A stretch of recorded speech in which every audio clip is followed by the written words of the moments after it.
அனைவருக்கும் வணக்கம்.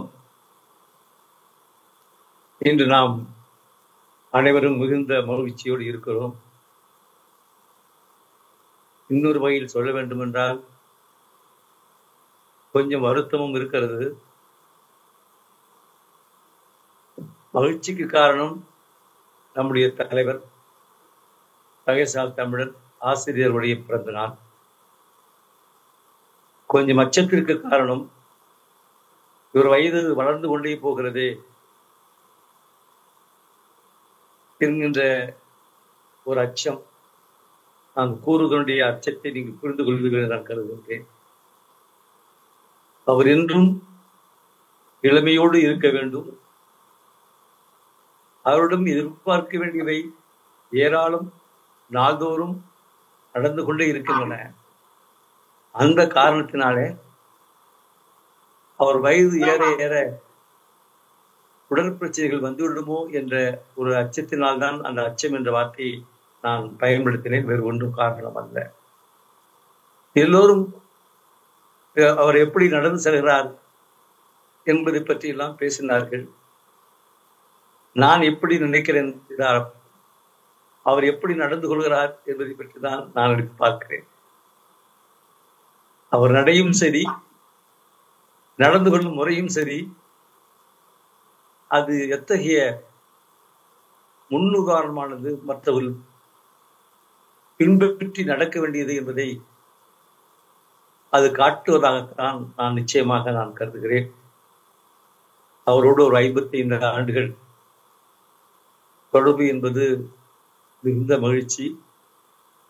2024 ஆண்டு வந்தால் பெரியார் திடலுக்கு நான் நுழைந்து 50 ஆண்டுகள் ஆகக்கூடிய இந்த நிகழ்ச்சிகள் எல்லாம் இந்த காலகட்டத்தில் அருகே இருந்து அவரை பார்த்தவன் என்ற முறையிலே ஏராளமான தகவல்களும் நிகழ்வுகளும் அலை மோதுகின்ற என்றாலும் ஒரு குறிப்பிட்ட நேர அளவு கோட்டுக்குள் சில தகவல்களை, நான் கருத்துக்களை சொல்வதாக நீங்கள் எடுத்துக்கொள்ள வேண்டாம். நான் பெரும்பகுதி இப்பொழுது கருத்துக்களை சொல்வது தலைவர்களுடைய வேலையாக இருக்கட்டும்.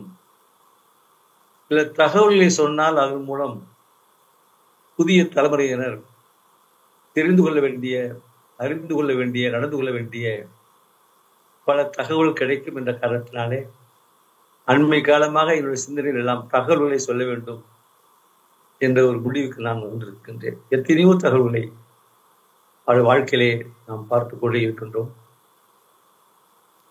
அவர் இவ்வளவு வேகமாக விரைந்து நடக்கிறார் என்று சொல்லுகின்ற அதே நேரத்திலே ஒன்றை சொல்ல வேண்டும். அவருடைய உடம்பில் மருத்துவர்களால் கத்திப்படாத இடம் எதுவும் இல்லை என்று சொல்லலாம். எதிரிகளால் தாக்கப்பட்டது என்பது ஒன்று, துரோகிகளால் தாக்கப்பட்டது என்பது ஒன்று. மருத்துவர்களால் அவருடைய உடலிலே எந்த பாகத்தையும் மருத்துவர்கள் விட்டு வைக்கவில்லை. அத்தனை அறுவை சிகிச்சைகளுக்கும் ஆட்பட்டு அவர் நிமிர்ந்து வேகமாக நடக்கிறார் என்று சொன்னால் அது அவருக்காக அல்ல, நமக்காக, நம் இனத்துக்காக, தந்தை பெரியார் விட்டு சென்ற பணிக்காக. அவரை பற்றி பெருமைகளை பேசுவதை விட அது உலகறிந்த ஒன்று.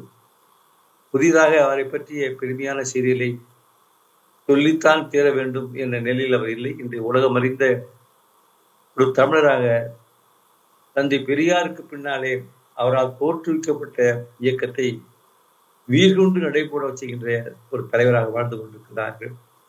பலரும் நினைத்தார்கள், பெரியார் மறைந்து விட்டார், அவ்வளவுதான் இந்த இயக்கம் என்று பல பேர் ரொம்ப ஆசையோடு எதிர்பார்த்தவர்கள் உண்டு. பெரியார் மறைந்து விட்டாரே, இந்த இயக்கம் தேவைப்படுமே, அது நடந்தாக வேண்டுமே என்ற நல்ல எண்ணத்திலே கவலைப்பட்டவர்கள் உண்டு. தந்தை பெரியார் மறைந்த நேரத்திலே செய்தியாளர்கள் கேட்டார்கள் நம்முடைய தலைவரிடத்திலே, திராவிட கழகம் திமுகவோடு இணையுமா என்ற ஒரு கேள்வி. ஆசிரியர்கள் சொன்னார்கள், இது இணையாது, கலையாது, மயிரிழை பிறழாமல் தந்தை பெரியார் போட்ட பாதையிலே தொடர்ந்து நடந்து செல்லும் என்று சொன்னார். இன்றைக்கு நாம் பார்க்கின்றோம், ஒரு 50 ஆண்டு 60 ஆண்டு இயக்க நடப்புகளை ஓரளவுக்கு அறிந்தவன் என்ற முறையிலே நான் சொல்லுகின்றேன். இயக்கம் என்பதை இன்றைக்கு மிக பொலிவோடு வலிவோடு நடந்து கொண்டிருக்கிறது. இளைஞர்கள் ஏராளமாக இயக்கத்தை நோக்கி வந்து கொண்டே இருக்கிறார்கள்.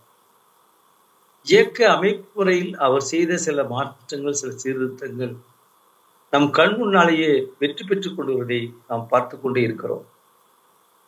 வாராவாரம் பயிற்சி பட்டறைகள் தமிழ்நாடு முழுவதும் நடந்து கொண்டிருக்கின்றன. அதுக்கு ஒரு பொறுப்பாளி. இப்படியாக இயக்கத்தை நடத்துகின்ற அந்த முறை, அதனாலே பெரிய வீச்சு. தந்தை பெரியார் என்ற பெரிய இமயம் சாய்ந்ததற்கு பின்னாலே அந்த கொள்கையை வழிநடத்தி செல்வது, அந்த இயக்கத்தை கொண்டு செல்வது என்பது சாதாரண ஒன்று அல்ல. அதில் நம்முடைய தலைவர் ஆசிரியர்கள் மிகப்பெரிய வெற்றியை பெற்றிருக்கிறார்கள் என்பதை மனப்பூரிப்போடு இந்த நேரத்திலே நான் தெரிவித்துக் கொள்ள கடைப்பட்டேன். தந்தை பெரியார் மறைந்ததற்கு பின்னால தவத்திர அன்று குன்றக்குடி அடிகளார் அவர்கள் சொன்னார், வெறிச்சோடி போக இருந்த தமிழ்நாட்டை வீரமணி காப்பாற்றினார் என்ற ஒரு வார்த்தையை சொன்னார். அதுதான் இன்றைக்கு நினைவிற்கு வருகிறது. இன்றைக்கு வெறிச்சோடி போகவில்லை, அது வேக நடை போட்டுதான் சென்று கொண்டிருக்கிறது. ஏராளமாக இளைஞர்கள் இயக்கத்தை நோக்கி வந்து கொண்டிருக்கிறார்கள் என்பதை பார்க்க முடிந்தது. ஒரு முறை திருச்சியிலே பெரியார் கல்வி வளாக நிகழ்ச்சி ஒன்றில் கலந்து கொள்வதற்காக முத்தமிழறிஞர் மாணவ கலைஞர் வந்தார். அப்பொழுதுதான் முதலாக அந்த வளாகத்திற்குள் வருகின்றார். அந்த நிகழ்ச்சிகளில் கலந்து விட்டு அந்த வளாகத்தை சுற்றி பார்த்தார். பார்த்து விட்டு அவர் சொன்னது என்று நன்றாக நினைவிருக்கிறது. பெரியாருக்கு பின்னாலே வீரமணியுடைய கையிலே இந்த இயக்கம் அறக்கட்டளையும் வராமல் இருந்திருந்தால் இந்த வளர்ச்சியை பார்த்திருக்க முடியுமா என்று பாராட்டியவர் நமது முத்தமிழறிஞர் கலைஞர் என்பதை இந்த நேரத்திலே நான் சுட்டிக்காட்ட கடமைப்பட்டிருக்கின்றேன். அந்த அளவிற்கு இந்த இயக்கம் இன்றைக்கு வீரநடை போடுகிறது. இந்த இயக்கத்தினுடைய தேவை தமிழ்நாட்டு அளவில் என்று முடக்கி விடாமல் இந்திய அளவில் தேவைப்படுகின்ற ஒரு சூழ்நிலை காலகட்டத்திலே இன்றைக்கு நாம் வாழ்ந்து கொண்டிருக்கிறோம். அதை நாம் மறந்துவிடக்கூடாது. தமிழ்நாட்டிலிருந்து தேர்வு செய்யப்பட்டு நாடாளுமன்றத்துக்கு சென்ற உறுப்பினர்கள் அவர் எந்த கட்சியாக இருந்தாலும் சரி, அது திமுக தோழராக இருந்தாலும் காங்கிரஸ்காரர்களாக இருந்தாலும், இங்கிருந்து தேர்வு செய்யப்பட்ட அத்தனை பேரும் அந்த உறுதிமொழி எடுத்துவிட்டு கடைசியாக தந்தை பெரியார் வாழ்க, வெல்க திராவிடம் என்று சொன்னார்களே, அவருடைய சொல்ல வைத்தாரே நம்முடைய ஆசிரியர்கள். அதைத்தான் எண்ணி பார்க்க வேண்டும். பெரியாருக்கு பின்னாலே இந்த இயக்கம் என்ன ஆகுமோ என்று கவலைப்பட்டவர்களுக்கு இந்த காட்சிகள் எல்லாம் ஒரு நம்பிக்கையை கொடுக்கிறது என்பதை இந்த நேரத்திலே நான் தெரிவித்துக் கொள்ள கடமைப்பட்டிருக்கின்றேன். இன்றைக்கு கூட ஒரு மாதத்தில் அதிக நாட்கள் சுற்றுப்பயணம் செய்யக்கூடிய தலைவராக இருக்கிறார். இங்க எனக்கு முன்னால் பேசிய நம்முடைய பேராசிரியர் சுபை அவர்கள் கூட குறிப்பிட்டார். ஒரு பிரச்சனை எழுகிறது, காலையிலே செய்தித்தாளிலே ஒரு செய்தி வருகிறது, அல்லது தொலைக்காட்சியிலே ஒரு தகவல் வருகிறது என்று சொன்னால் அதனால் ஏற்படக்கூடிய தாக்கங்கள் என்ன என்பதை ஒரு நொடியில் புரிந்து கொள்ளக்கூடிய ஒரு நுட்பமான ஒரு கணினி போன்றவர் நம்முடைய ஆசிரியர். எத்தனையோ நிகழ்ச்சிகளை பெற்றார். மற்றவர்களெல்லாம் புரிந்து கொள்ள முடியாத பல பிரச்சனைகளை ஆணிவேர் வரை சென்றுள்ள ஆபத்தை அவர் சுட்டி காட்டுகிறார். காரணம் அவர் அடிக்கடி சொல்வது போல நாம் அணிவது ஈரோட்டு கண்ணாடி என்று சொல்வார். அப்படித்தான் எத்தனை நிகழ்ச்சிகள். ஒரு செய்தியை சொல்ல வேண்டும். எம்ஜிஆர் அவர்கள் வருமான வரம்பு ஆணையை கொண்டு வந்தார். பிற்படுத்தப்பட்ட மக்களுக்கு 69,000 ஆண்டு வருமானம் இருந்தால் இடஒதுக்கீடு கிடையாது என்ற ஒரு ஆணையை திடீர்ந்து எம்ஜிஆர் அவர்கள் ஞானோதயத்திலே ஏற்பட்ட ஒரு அறிவிப்பு வந்தது. அன்று காலை 8 மணி இருக்கும். நாங்கெல்லாம் கையில் கட்டிட்டு பத்திரிகை படிச்சுட்டு இருக்கோம். திடீர்ந்து ஆசிரியர் வந்து நிற்கிறார். எங்களுக்கு அதிர்ச்சி, என்ன இந்த நேரத்தில் ஆசிரியர் வந்திருக்கிறார், நீங்க பத்திரிகை பார்த்தீங்களா அப்படின்னா? எங்களும் ஒன்றும் புரியல. இந்த செய்தியை சொன்னார். இடஒதுக்கீட்டுல வருமான வரம்பு ஆணையை இந்த மாதிரி முதலமைச்சர் எம்ஜிஆர் கொண்டு வந்தார். இது என்ன வேடிக்கை என்றால், இதில் உள்ள ஆபத்தை சாதாரண மக்களுக்கு அல்ல, நான் சொல்வதை தவறாக எடுத்துக்கொள்ள வேண்டாம், நம் நாட்டிலுள்ள பல அரசியல் கட்சி தலைவர்களுக்கே கூட அது ஒரு புரியாத புதிராக இருந்தது. இதுல என்ன தப்பு இருக்கு? பிற்படுத்தப்பட்டவங்கள ஏழைகள் தானே அனுபவிக்க போறாங்க, இதுல என்ன குற்றம் இருக்கு என்றுதான் மேலோட்டமாக சொன்னார். ஆசிரியர் என்று அவர் விளக்கம் கொடுத்தார் நம்முடைய பேராசிரியர். அதில் உள்ள ஆபத்து என்ன என்பதையும் அவர் ஆசிரியராக இருந்து பாடம் நடத்தியதற்கு பின்னால்தான் இதில் உள்ள ஆபத்து என்ன என்பதை தலைவர்களே புரிந்து கொள்ளக்கூடிய நிலைமை ஏற்பட்டது என்பதை இந்த நேரத்திலே நான் தெரிவித்துக் கொள்ள கடமைப்பட்டிருக்கின்றேன்.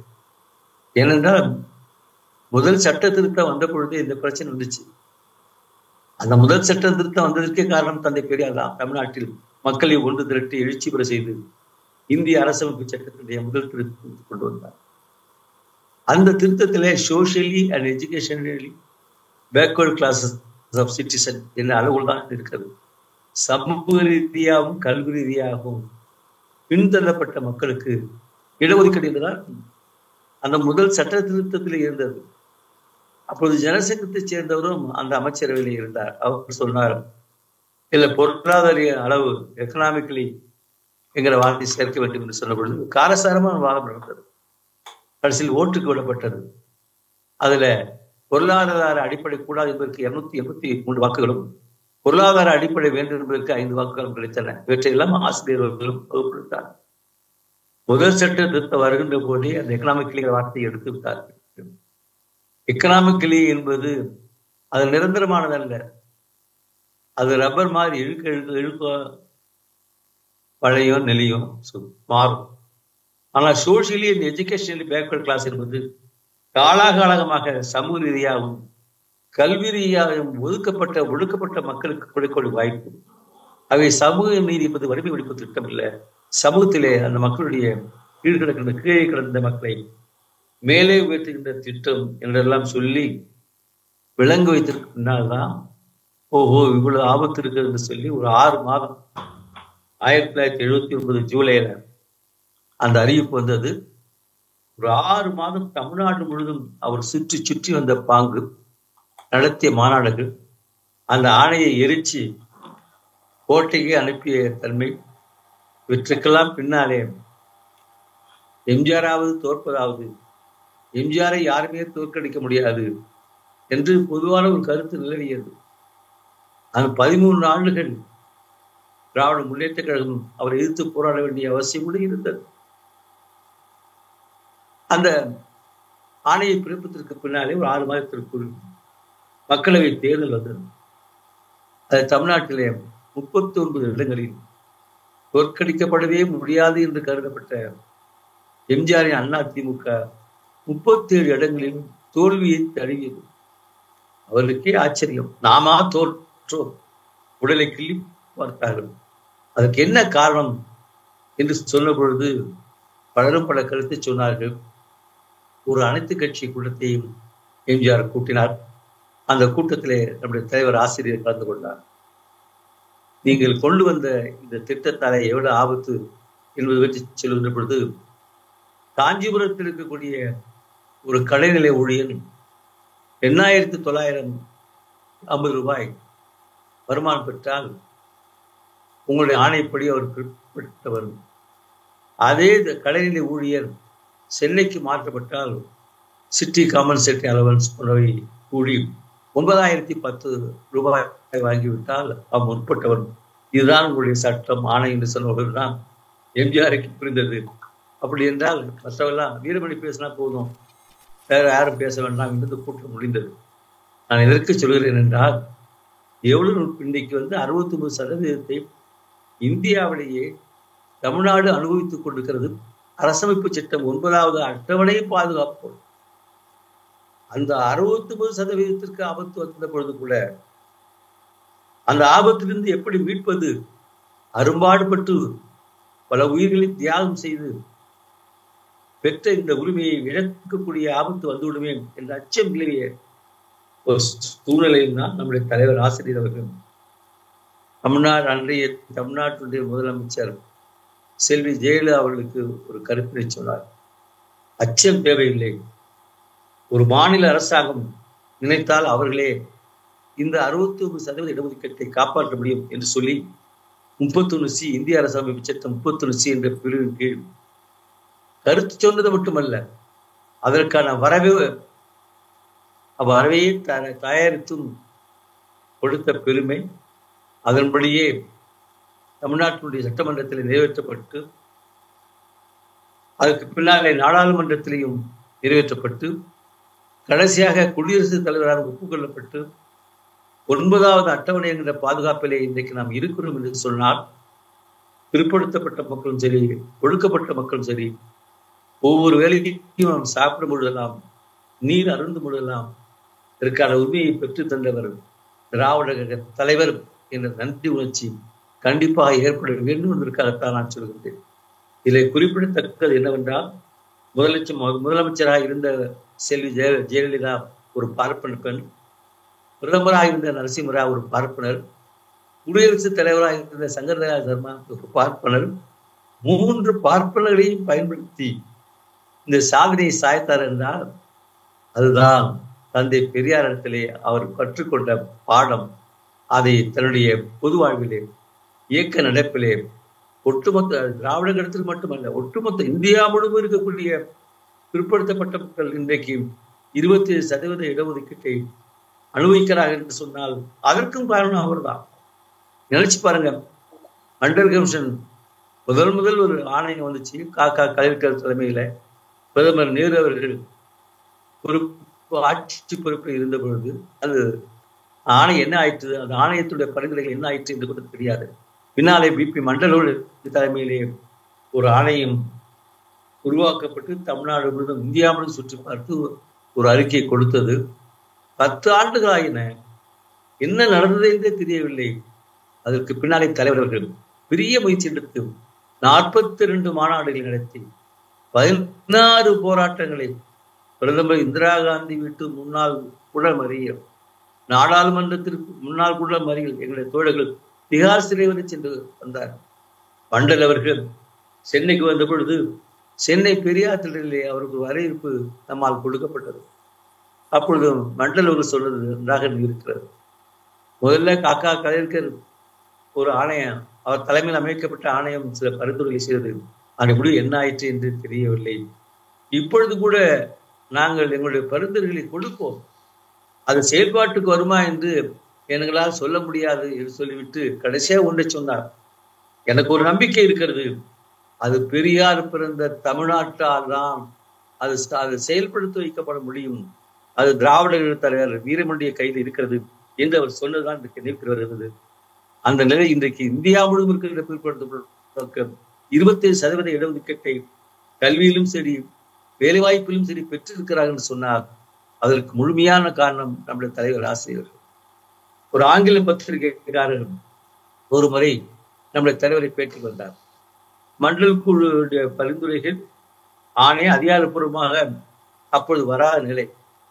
அந்த ஆங்கில பத்திரிகையாரை கேட்டாரு, நீங்க சமீபத்துல ஹரிதி மண்டல் ரிப்போர்ட் என்று சொல்லி இருக்கிறீர்களே, இன்னும் மண்டல் குழுவுடைய பரிந்துரைகள் வெளியில் வரவில்லை, அதற்குள் ஹரி தி மண்டல் ரிப்போர்ட் என்று சொல்லுகிறீர்களே என்று கேட்ட பொழுது ஒரு ஆங்கில பத்திரிகை எடுத்து காட்டி பரிதி மண்டல் ரிப்போர்ட் என்று வந்திருக்கிறது. இந்த ஆங்கில ஏடு பரிதி மண்டல் ரிப்போர்ட் என்று சொன்னால் அதற்கு பொருள் நமக்கு சாதகமாக வந்திருக்கிறது என்ற அர்த்தம். அந்த அடிப்படையில் நான் ஹரிதி மண்டல் ரிப்போர்ட் என்று நான் சொன்னேன் என்று அவ்வளவு நுணுக்கமாக சொல்லக்கூடிய தலைவர் நம்முடைய ஆசிரியர் என்பதை இந்த நேரத்திலே நான் தெரிவித்துக் கொள்ள கடமைப்பட்டிருக்கிறேன். அதே போல நம்முடைய பேரரசு சிபிஎல் சொன்னது போல விஸ்வகர்மா யோஜனா என்று சொல்லும்போது அதற்கு புரியல. தொழிற்கல்வி ஆச்சாரியார் கொண்டு வந்த போது கூட அது தொழிற்கல்வி என்று சாமர்த்தியமா பேசினாங்க. ஒரே ஒரு வார்த்தையில் தந்தை பெரியார் தீர்த்து கட்டினார். அது தொழிற்கல்வி இல்ல, குலக்கல்வி என்ற ஒரு சொல். அந்த ஒரு சொல் தமிழ்நாடு முழுவதும் எதிரொலித்தது. நாட்டு மக்கள் விழித்துக் கொண்டார்கள். அதே போல இந்த விஸ்வகர்மா யோஜனா என்கிற திட்டம் என்பது அது தொழிற்கல்வி அல்ல, அது குலக்கல்வி என்ற ஒரு திட்டத்தை நம்முடைய தலைவர் அறிவித்திற்கு பின்னால்தான் புரிந்தது. நம்முடைய பேராசிரியர் அருணன் அவர்கள் கூட ஒரு நூல் எழுதியிருக்கிறார். முதலாக இந்த விஸ்வகர்மா யோஜனா என்பதில் உள்ள சரி திட்டத்தை புரிய வைத்தவர், விளங்க வைத்தவர் திராவிட கழக தலைவர் ஆசிரியர் என்று பேராசிரியர் அருணன் குறிப்பிட்டார். அதே போல எந்த பிரச்சனையாக இருந்தாலும் உடனடியாக அனைத்து கட்சி கூட்டத்தை கூட்டி அதற்கு தீர்வு காண வேண்டிய ஒரு பெரும் தலைவராக நம்முடைய தலைவர்கள் இருக்கிறார்கள். ஆகவே ஆசிரியர் இது விடுதலை ஆசிரியர் மட்டுமல்ல, இன்றைக்கு எங்கெங்கெல்லாம் அறியாமை இருக்கிறதோ, எங்கெங்கெல்லாம் ஆபத்துகளும் இன்னலும் சொல்லுகின்றதோ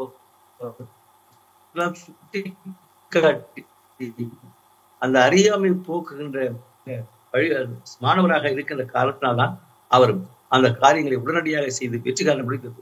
தந்தை பெரியார் மனிதருக்கு பின்னாலே திருச்சியிலே கூடிய திராவிட கழக பொதுக்குழுவில் அன்னை மணியம்மையார் தலைமையிலே ஒரு உறுதிமொழி எடுக்கப்பட்டது. தந்தை பெரியார் விட்டு சென்ற பணிகளை அவர் போற்று தந்த பாதையில் எந்தவித சபலங்களுக்கும் ஆளாகாமல் வென்று முடிப்போம் என்பதுதான் அந்த உறுதிமொழி. அந்த உறுதிமொழியை தொடர்ந்து நம்முடைய தலைவர் ஆசிரியர்கள் கடைபிடிக்கின்ற காரணத்தினாலே இன்றைக்கு நாம் பல வெற்றிகளை பெற்றிருக்கின்றோம். அதற்காக அந்த வெற்றிக்கு காரணமாக இருக்கின்ற நம்முடைய தலைவரை பாராட்டுகின்ற ஒரு மகிழ்ச்சியை நாம் குறித்திருக்கின்றோம். ஒரே ஒரு செய்தி மட்டும் சொல்லி முடிக்கின்றேன். ஒரு முறை ஒரு சினிமா நடிகர் S.V. சேகர் என்பவர் பெரியாற்றலுக்கு வந்தார். ஆசிரியர் சினிமாலாம் அதிகம் பார்க்க மாட்டார். நான் அப்படிதான். நான் S.V. சேகர் சொன்னார். அவரு வாங்க உட்காருங்க, என்ன விஷயம்னு கேட்டார். எங்களுக்கும் பிராமணர்களுக்கும் ஒரு 10% இடஒதுக்கீடு கொடுக்கணும் அப்படின்னு சொன்னாரு. ஆசிரியர் சொன்னாரு, நீதி கட்சி காலத்துல உங்களுக்கு 15% இடஒதுக்கீடு கொடுத்தாங்க, அத வேண்டாம்னு எதிர்த்து நீங்க இன்னைக்கு 10% வந்து நிக்கிறீங்களே, நியாயமானு கேட்டாரு. அந்த செய்தி எனக்கு தெரியாதுங்கன்னாரு. அதுக்கு பின்னணி கலைஞர் பார்க்க போனாரு. இந்த மாதிரி பிராமணர்களுக்கு இடஒதுக்கீடு கொடுக்கணும். உடனே அவர் சிரித்து, பெரியார் கடலை வீரம் இருப்பாரு, அவரை போய் பாருங்கன்னு சொன்னாரு. அவர் சொல்லிதாங்க நான் வந்தேன் அப்படின்னாரு. அப்பொழுதுதான் இந்த செய்தியை நம்முடைய ஆசிரியர்கள் சொன்னார் என்பதை தெரிவித்துள்ளோம். அதே போல ராமகோபால் அவர்கள் ஒரு முறை என்ன பண்ணாரு, கலைஞரை சந்திக்க போறாரு. கீதை பகவத்கீதை எடுத்துட்டு போறாரு. எடுத்துட்டு கலைஞரை பார்க்க போறாரு. எடுத்த ராமகோபாலன் கலைஞரை பார்க்க வரணுங்கிறது ஒரு ஆச்சரியமான செய்தி பரவிட்டது, கூட்டம் கொண்டு போச்சு. அப்ப முதலமைச்சராக இருந்தார். உளவுத்துறையின் மூலமாக என்ன காரணத்திற்காக ராமகோபாலன் வராரு புரிந்து கொண்டார். சரி வரட்டும், வர விடுங்க, பிரச்சனை இல்லை. வந்த உடனே நம்முடைய திராவிட இயக்கத்துக்கு உள்ள பண்பாட்டின் அடிப்படையில அவரை உபசரித்து காட்டினாங்க. என்ன விஷயம் கேட்டார். உடனே ராமகோபாலன் ஒரு பகவத்கீதை எடுத்துக்கொண்டு படிக்கின்றார். அப்படியா, மகிழ்ச்சி என்று சொல்லிவிட்டு முதலமைச்சர் கலைஞர் அவர்கள் டிராயரை திறந்து ஒரு புத்தகத்தை எடுத்து ராமகோபாலுக்கு கொடுத்தாரு. அது என்னன்னா, நம்முடைய ஆசிரியரிய கீதையின் மறுபக்கம். வந்தவருக்கு அதிர்ச்சி. என்ன நோக்கத்திற்காக வந்தார் என்பது வேறு, அவர் திரும்பி போகும்போது எந்த நோக்கத்தோடு போயிருப்பார் நினைச்சு பார்க்கணும். இப்படியே எத்தனையோ நிகழ்ச்சிகளை நான் எடுத்து சொல்லிக்கொண்டே போகலாம். ஆகவே ஆசிரியர்கள் வாழ்வது என்பது அவருக்காக அல்ல, அவர் குடும்பத்திற்காக அல்ல, அவர் குடும்பத்தில் என்ன நடக்கிறது, என்ன வரவு, என்ன செலவு, படிக்கிறார்கள் என்ற விவரமெல்லாம் அவருக்கு தெரியும். ஒரு கேள்விக்குறி. எல்லா மோகன அமையார்கள் தான் அந்த சுமையெல்லாம் அதையெல்லாம் அவர் மூச்சு விடுவது எல்லாமே தந்தை பெரியாருடைய கொள்கையை நிலைநிறுத்துவது, நாட்டுக்கு ஏற்படுகிற நிலைவுகளை துடைத்து அளிப்பது என்கின்ற முறையோடு தான் அவர் வாழ்ந்து கொண்டிருக்கிறார். அவர் வாழ்வது அவருக்காக அல்ல, நமக்காக, நாட்டுக்காக. நீடு வாழ்க தமிழர் தலைவர் ஆசிரியர். வணக்கம்.